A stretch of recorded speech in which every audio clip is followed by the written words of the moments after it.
Ka-friendship, here we go again, ang ating mga daily routine. Trabaho naman tayo mga ka-friendship para sa ekonomiya. Bakbak na naman.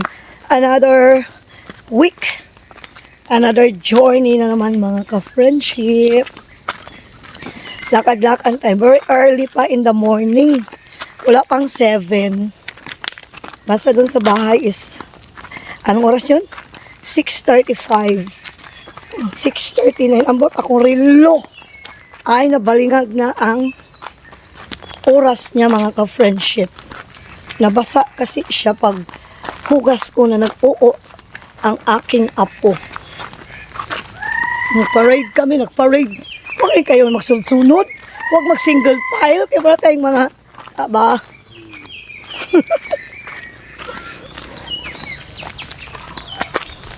Iyan, lakad tayo sa kabatuan. YouTube at least mga 15 minutes. Pero ewan ko lang nakaraan pag i-upload ko. Higit 15, hindi siya ma-upload. Kailangan ng verification ng aking channel. Bakit kaya yun?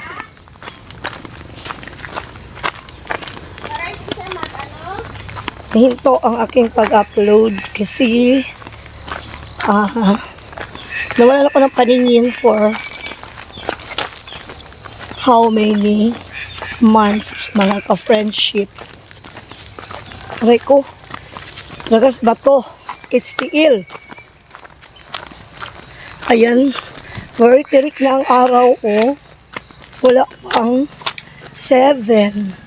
Ang aming bahay, pag maglakad ka ay papunta sa aking daycare center. Pag ako ang mag-uras at maglakad ay almost 20 minutes.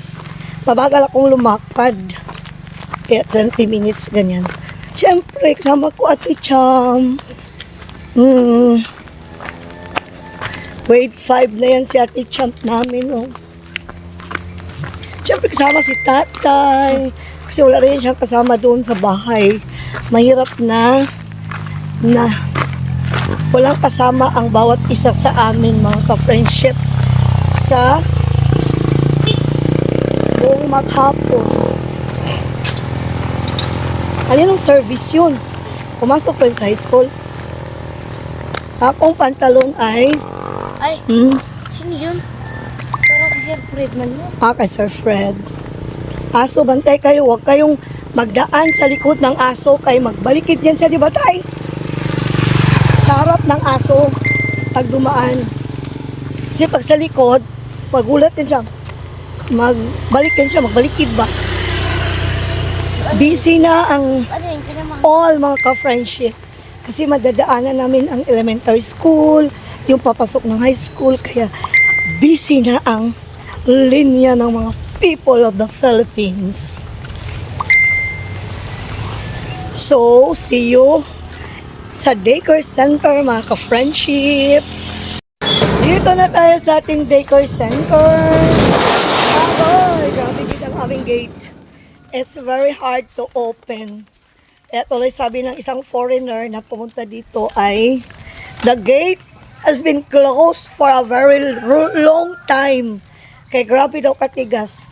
Kasi very good ang naggawa ng gate. Walang clearance sa ilalim mga ka-friendship. Siyempre, side-side sa lupa. Kapag umulan, nakatumpok na ng lupa dahil mababa yun na area. Okay. Mag-harvest na din ako. Agoy! Meron talaga. Ako mga ka-friendship. Suggest daw kayo mga ka-friendship kung ano ang pampuksa ng tawag dyan. Anong tawag dyan, tatay? Vaneki. Paano natin siya mapuksa, mga ka-friendship? At ako ay i-stress na sa ganitong pangyayari.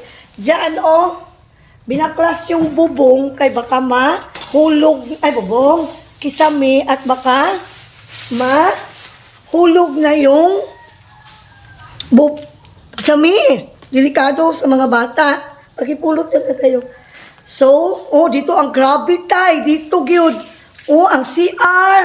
Ay, grabing tayo na. Samantalang kahapon ng hapon, nang walis kami dito ng aking anak, mga ka-friendship. Ang dami na naman. Ano bang gawain ko dito? Ay, Diyos ko.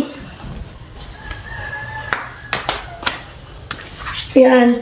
Mangulis-ulis muna tayo, mga ka-friendship. Kasi ang dami na naman. Oh! It's very disgusting.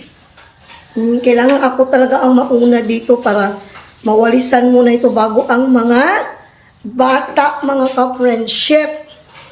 So, magwalis muna ako, mga ka-friendship. At may mga nanay na dito sa daycare center. Siyempre, mga anak nila alangan. Ang mga anak ang nag-aaral.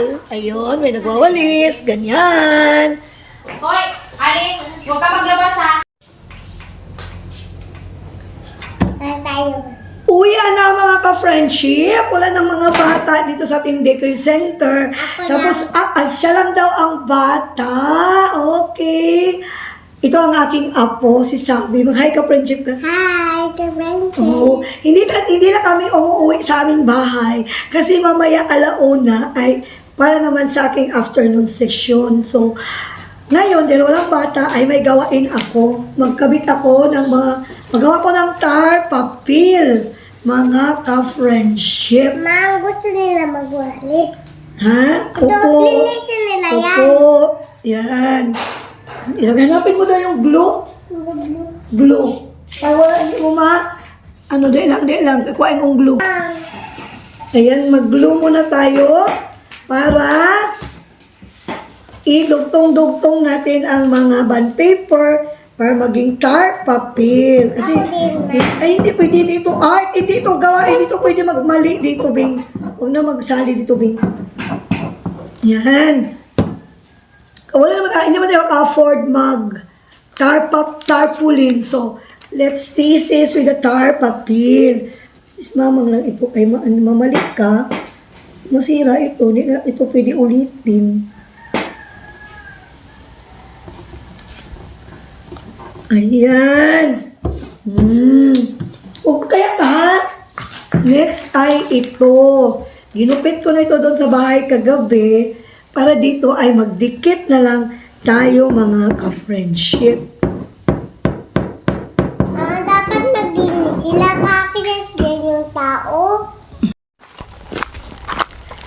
Hi, mga ka-friendship. Uwi na. Pero Wi-Fi connect muna kami dahil mag-check tayo ng mga anong tawag dito. Mag-announcement sa group chat, baka may mga bagong updates, mga ka-friendship.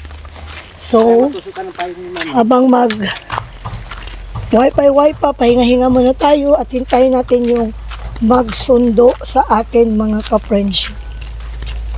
Apoy, sa maghapon. Hinahapo ako, mga ka-friendship. It's very kapoy-kapoy. Iba na gid pag may edad-edad na. Hinakapoy na sa una, wala man ko kabatsyag kapoy. Pero ngayon, kapoy na in taon ang pobre.